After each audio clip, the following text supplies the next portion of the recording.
Olá pessoal, sejam bem-vindos aqui ao Evangelho Negociável Responde, onde as dúvidas surgem e nós tentamos dar as melhores respostas de acordo com a palavra de Deus. Se você acha que esse conteúdo está sendo relevante para você, peço por gentileza que você se inscreva aqui no nosso canal, curta, compartilhe e nos ajude a divulgar esse trabalho, tudo bem? Muito bem, hoje é uma pergunta que fazia tempo que eu não recebia, mas que veio à tona e acho que vale a pena nós conversarmos juntos e refletirmos sobre principalmente o que a Bíblia nos fala sobre, que é a experiência da projeção astral, São aquelas experiências das pessoas que dizem que saem fora do corpo e têm visões do mundo espiritual e acabam tendo as suas experiências. Então, vamos começar falando um pouquinho sobre o que a ciência relata sobre isso, Primeiro que no ramo científico da coisa existem muitas informações, mas poucas objetivas sobre essa experiência de projeção astral, ok? Também existem dados que 1 a cada 10 pessoas no mundo já experimentaram alguma coisa desse tipo, A pessoa se vê fora do corpo ou vai dormir e acaba tendo às vezes aquela paralisia do sono, A paralisia do sono basicamente, só um parêntese aqui, ele é o descasamento do cérebro com o corpo, O cérebro acorda antes do corpo e o corpo não reage. Isso a ciência já fala um pouco mais, Porém, nós vemos que existe um lado que é muito místico, que é o que eu entendo que é subjetivo. As pessoas tratam isso como experiências espirituais e alguns inclusive usam a Bíblia para fundamentar a realidade da projeção astral. Vou te dar um exemplo de um texto que as pessoas usam para fundamentar que a projeção astral estava na Bíblia, que está lá na segunda carta de Paulo aos Coríntios, no capítulo 12, nos versículos de 1 a 4, que eu vou ler aqui, que diz o seguinte: se é necessário que eu me glorie, ainda que não convém, passarei as visões e revelações do Senhor. Eu conheço um homem em Cristo que há 14 anos foi arrebatado até o terceiro céu. Se no corpo ou fora do corpo, não sei, Deus o sabe.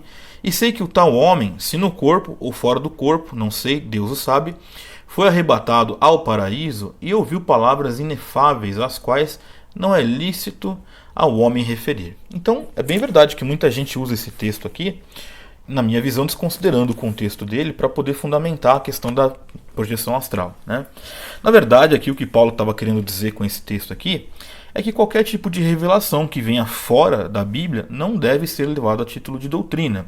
Então, o que é que nós podemos já começar a falar sobre a projeção astral? Primeiro, eu não quero aqui invalidar a experiência das pessoas que já passaram por isso, não é essa a minha intenção.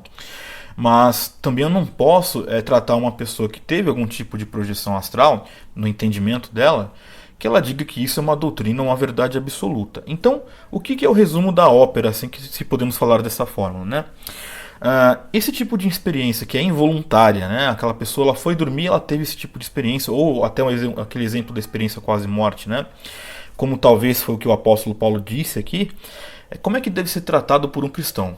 Como um sonho, meramente um sonho, Como se fosse um sonho. Pode até ser que você entenda que não é um sonho, pode ser que você tenha uma outra perspectiva daquela coisa assim, não, eu não estava dormindo, eu dormi, mas o modo de se tratar é com os mesmos parâmetros de um sonho. E o que é o parâmetro do sonho? Sonho pode ser diversos frutos de origem, imaginário, pode ser coisas que não façam o menor sentido e ponto final. Não se deve tratar um sonho como verdade absoluta, Tem gente que diz que sonha, por exemplo, com os números da Mega Sena, tratam isso como verdade absoluta, vão jogar e não ganham. Então, os sonhos são altamente questionáveis pelas diversas origens que os sonhos têm. Então, eu entendo que a projeção astral, a experiência que ela é involuntária, a pessoa foi dormir e teve esse tipo de experiência, um cristão deveria então tratar da mesma forma, até porque a Bíblia não nos dá nenhum tipo de indicação de que esse tipo de experiência de fato sejam verdades absolutas, Agora, existem aquelas pessoas que forçam a projeção astral. Existem aquelas pessoas que vão atrás de ter uma projeção astral. Aí é diferente, Aí nós temos que levar em consideração, como cristãos, o que está escrito lá em Gálatas, no capítulo 5, nos versículos 19 e 20, para ser mais preciso, que aqueles que praticam esse tipo de coisa, que se assimila à feitiçaria e alguma prática oculta, esses não herdarão o reino de Deus. Então, são coisas bem diferentes. Uma coisa é a pessoa que tem experiência voluntária, e o cristão pode ter esse tipo de experiência involuntária, ou seja, ele não busca isso. Esse que não busca isso, que trate isso como um sonho. Agora, se há alguém que se diz cristão e vai atrás disso para poder buscar isso, para poder, eu quero ter mais conhecimento do que é o mundo espiritual e etc., eu não recomendo que você reveja sua fé cristã, porque a Bíblia condena esse tipo de prática, né?